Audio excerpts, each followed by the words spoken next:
can see it now. No, I can't. Lay down so I can rub your back here. I can't. There you are. Squish your heads. Squish your head. Okay, lay down. I'll rub your back.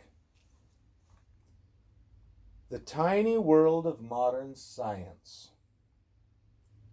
During a morning walk in April of 1973 at Venice Beach, Los Angeles, Srila Prabhupada discusses modern science and its high priests. They claim to have millions of dollars worth of knowledge, but if you ask them a question, they simply give you a post-dated check. Why should we accept it? They cannot even produce a spear of grass through their biological or chemical experiments. Nonetheless, they are claiming that the creation is produced by some chemical or biologic method. Why does no one question all this nonsense? Srila Prabhupada. The whole world of science and technology is running on the false idea that life is born from matter. We cannot allow this nonsensical theory to go unchallenged. Life does not come from matter. Matter is generated from life. This is not theory, it is fact. Science is based on an incorrect theory. Therefore, all its calculations and conclusions are wrong. And people are suffering because of this. When all these mistaken modern scientific theories are corrected, people will become happy. So we must challenge the scientists and defeat them. Otherwise, they will mislead the entire society. Matter changes in 6 phases: birth, growth, maintenance, production of byproducts, dwindling, and death. But the life within the matter, the spirit soul, is eternal. It goes through no such changes. Life appears to be developing and decaying, but actually, it is simply passing through each of these 6 phases until the material body can no longer be maintained. Then the old body dies, and the soul enters a new body. When our clothing is old and worn, we change it. Similarly, one day our bodies become old and useless, and we pass on to a new body. As Krishna says in the Bhagavad Gita, as the embodied soul continually passes in this body from boyhood to youth to old age, the soul similarly passes into another body at death. And a little later, this means that only the material body of the indestructible and eternal entity is subject to destruction. The material body is perishable, but the life within the body is nitya, eternal. According to the Vedas, the measurement of the soul within the body is 1/10,000th part of the tip of a hair. This is very small, in fact. It is atomic. Yet, because of that atomic spiritual energy, my body is working. Is it so difficult to understand? Suppose a man thinks himself very stout and strong. Why is he stout and strong? Only because within his body is a small spiritual spark. But as soon as the spiritual spark is gone, his body dies, and his strength and vigor become void. If scientists say that matter is the cause and origin of life, then let them bring just one dead man back to life by injecting him with chemicals. This they cannot do. Dr. Singh. Since scientists cannot see the spirit soul, they say its existence is very doubtful. Prabhupada. How can they see it? It is too small to see. Where is such seeing power? Dr. Singh. Still, they want to sense it by some means. Prabhupada. If you inject just 1 grain of deadly poison into someone, he immediately dies. No one can see the poison or how it acts, but the poison is acting nevertheless. In the same way, the Vedas say that because the minute particle called the soul is within the body, the whole body is working nicely. If I pinch myself, I immediately feel it because I am conscious all over my skin. But as soon as the soul is absent, which is the case when my body dies, you can take the same skin and cut it and chop it and no one will protest. Why is this simple thing so hard to understand? Is this not detecting spirit? Dr. Singh, that is the soul. But what about God? Prabhupada, first of all, let us understand the soul. The soul is a small God. If you understand the sample, then you can understand the whole. Now here is matter. Srila Prabhupada points to a dead tree with a cane. Formerly, the leaves and twigs were growing from this tree. Why are they not growing now? Can the scientists answer this question? Karandara Dasa. They would say the chemical composition has changed. Prabhupada. All right. Then if they are so advanced in knowledge of chemistry, they must supply the proper chemicals to make branches and leaves grow again. Brahmananda Swami. Knowledge means that one must be able to demonstrate his theory. They should be able to show in their laboratories that life is caused by a combination of chemicals. Prabhupada.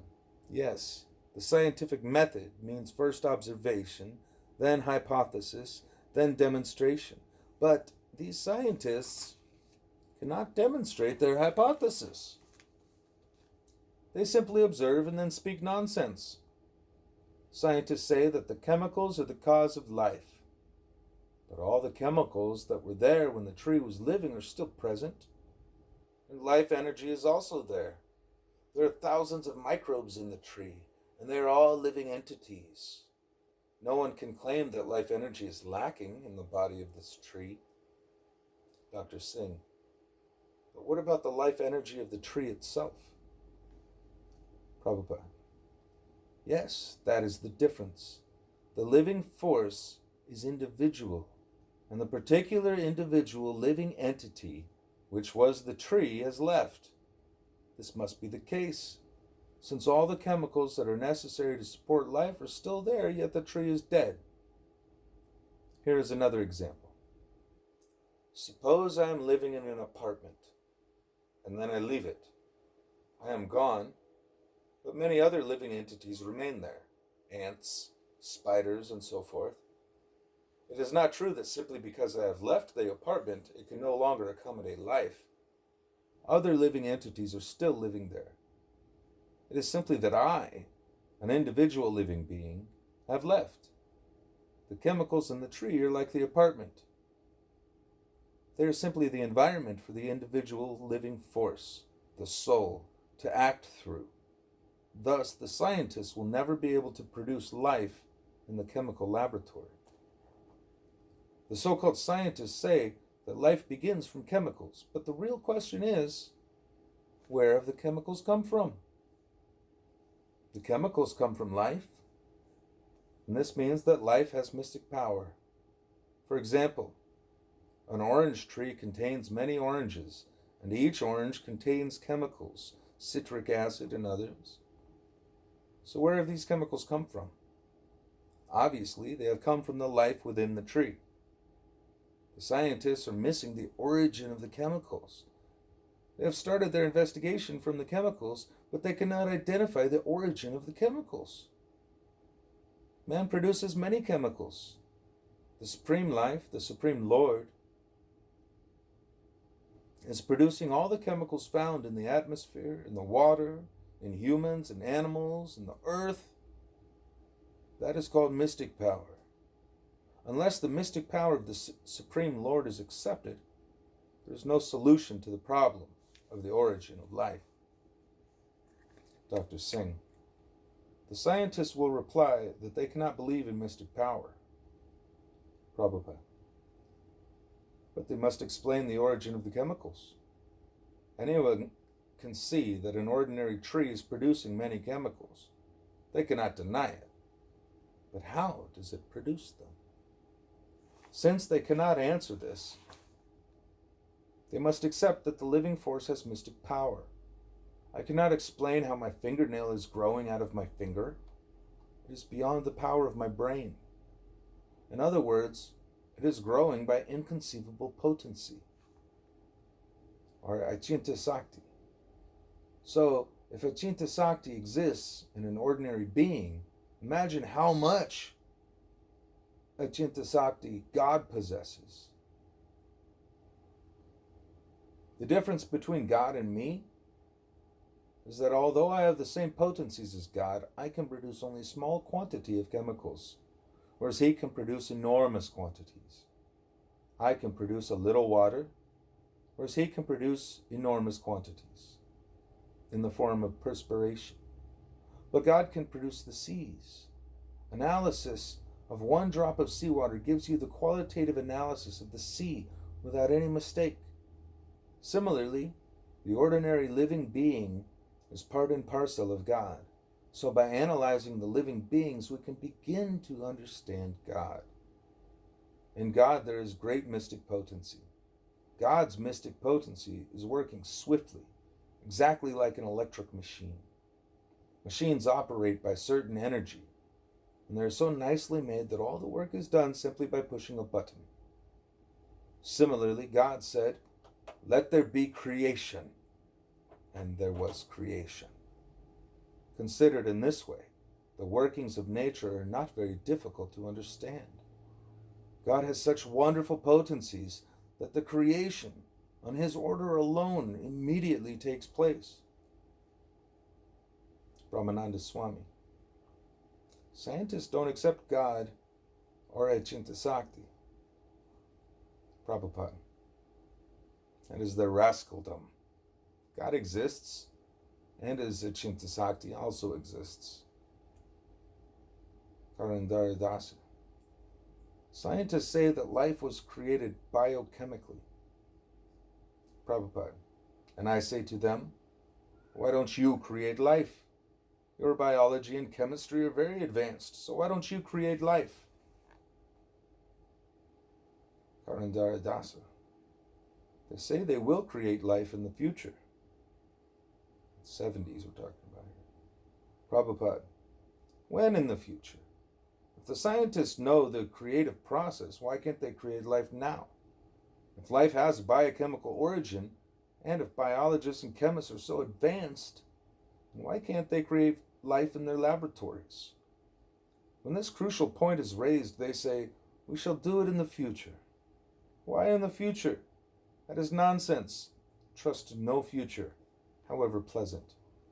What is the meaning of their advancement? They're talking nonsense. Karnandara Dasa. They say that they're right on the verge of creating life. Prabhupada.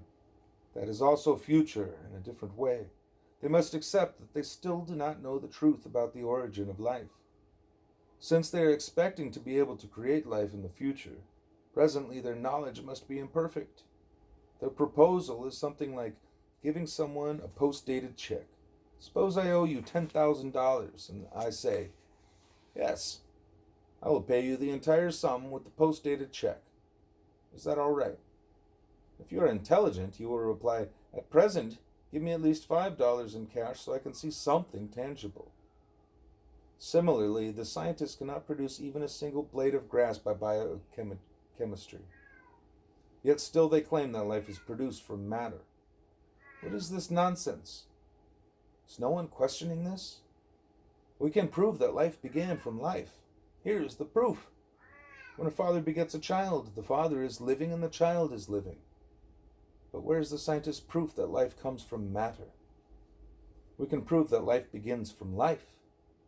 We can also prove that the original life is Krishna. But what evidence exists that a child is ever born out of a dead stone? Scientists cannot prove that life comes from matter. They are leaving that aside for the future. Karandara Dasa.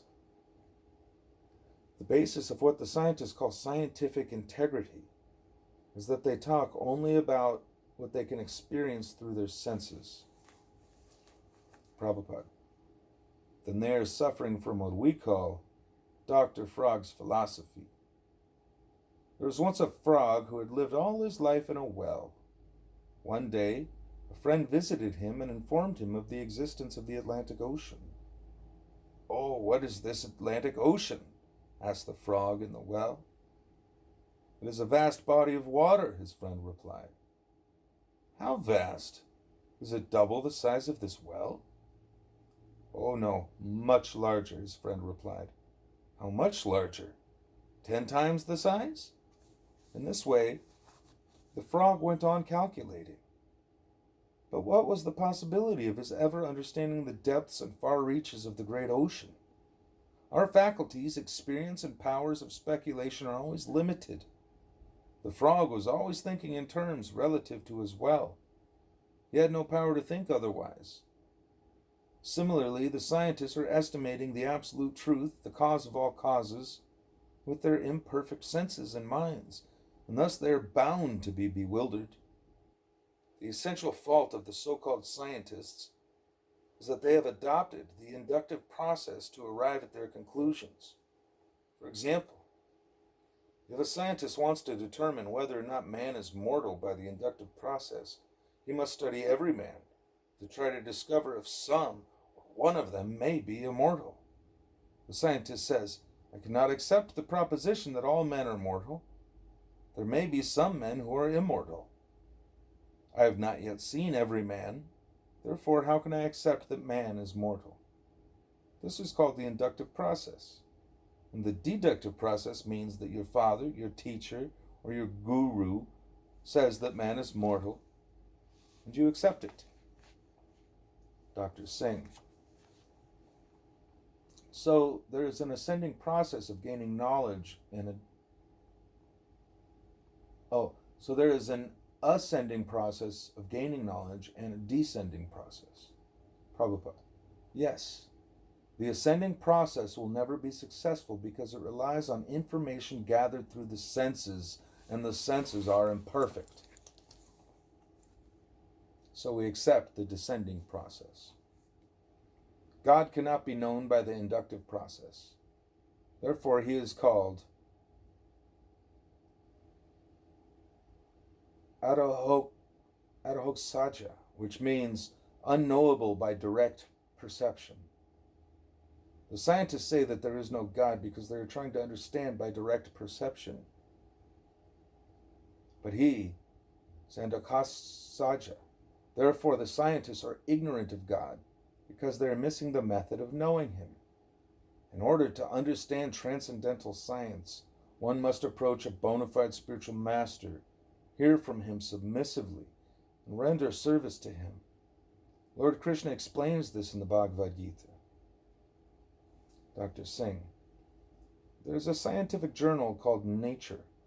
It contains articles concerning natural products like plants and animals, but it does not mention God, only nature. Prabhupada. We may correctly observe that plants are being produced by nature, but we must ask, what has produced nature? To ask this question is intelligence. Dr. Singh. The scientists don't think about that. Prabhupada. So they are fools. As soon as we speak of nature, the next question should be, whose nature? For instance, I speak of my nature, you speak of your nature. Therefore, as soon as nature is mentioned, the next inquiry should be, whose nature? Nature means energy. And as soon as you speak of energy, you must accept that there is a source of that energy. For example, the source of electric energy is the electric powerhouse. Electricity is not produced automatically. We must install a powerhouse and a generator. Similarly, in the Vedas, it is said, the material nature is working under Krishna's direction. Dr. Singh. So do you mean to say that science has started from an intermediate point, not from the original point? Prabhupada. Yes, that is it exactly. They are ignorant of the origin. The scientists start from one point, but where does that point come from? That they do not know, in spite of vast research. One has to accept that the original source is God, who is full of all mystic powers and from whom everything emanates. He himself says in the Bhagavad Gita, I am the source of all spiritual and material worlds. Everything emanates from me.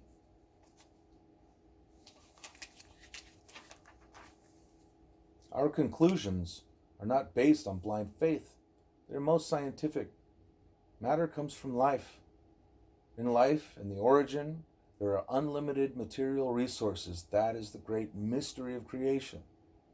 Modern scientific research is just the Sankhya philosophy, which analyzes material elements. Sankhya means to count. We are also Sankhya philosophers to some extent, but we count and analyze the material elements. This is land, this is water, this is air, this is sunshine, this is fire. Furthermore, I can count my mind, my intelligence, my ego. Beyond my ego, however, I cannot count. But Krishna says that there is existence beyond the ego, and that existence is the living force, the spirit soul. This is what the scientists do not know. They think that life is merely a combination of material elements, but Krishna denies this in the Bhagavad Gita. Besides this inferior nature, there is a superior energy of mind. The inferior energy is the material elements, and the superior energy is the living entity. Earth, water, fire, air, ether, mind, intelligence, and false ego. Altogether is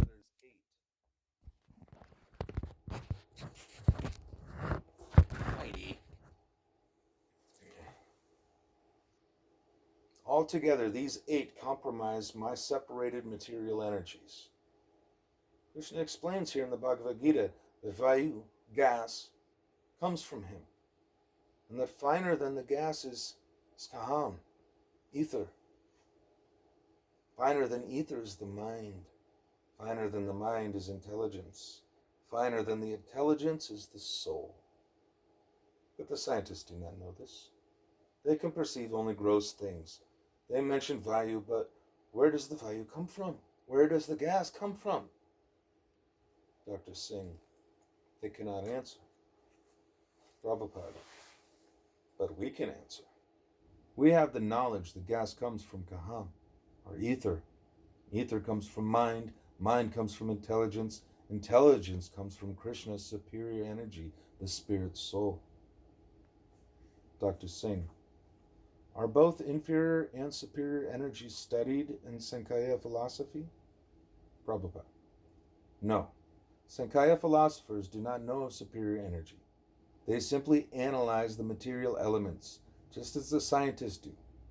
Neither the scientists nor the Sankhya philosophers know anything of the spirit soul. They are simply analyzing Krishna's material energy.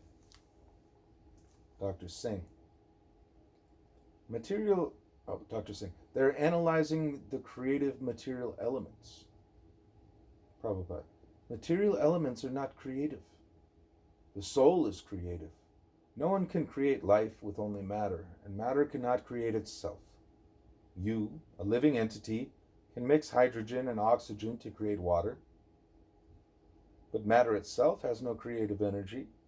If you place a bottle of hydrogen near a bottle of oxygen, will they automatically combine without your help?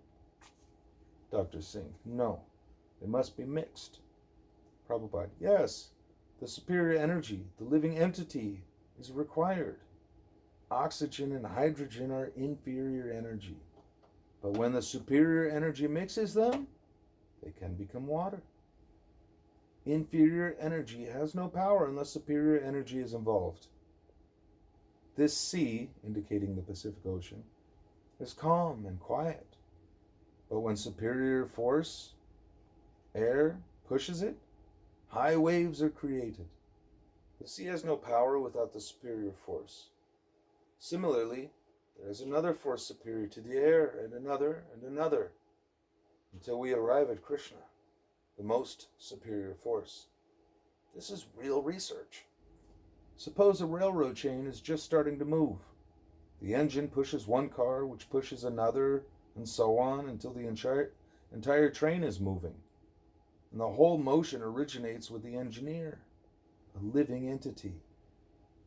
Similarly, in the cosmic creation, Krishna gives the first push, and then by means of many successive pushes, the entire cosmic manifestation comes into being. This is explained in the Bhagavad Gita. This material nature is working under my direction, O son of Kunti, and is producing all moving and unmoving beings.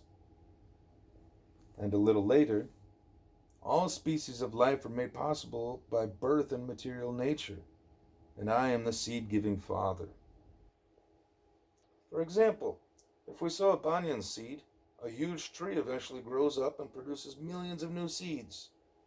Each of these seeds in turn produces another tree with millions of new seeds, and so on. So Krishna is the original seed-giving Father.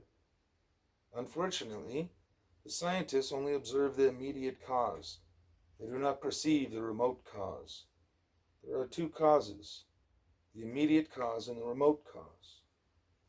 Krishna is described in the Vedas as the cause of all causes.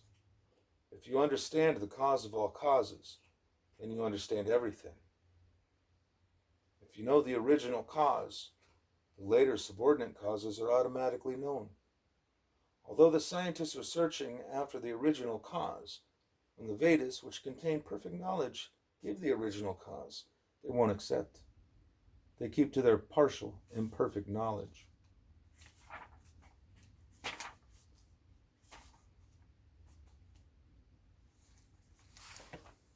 Haribol.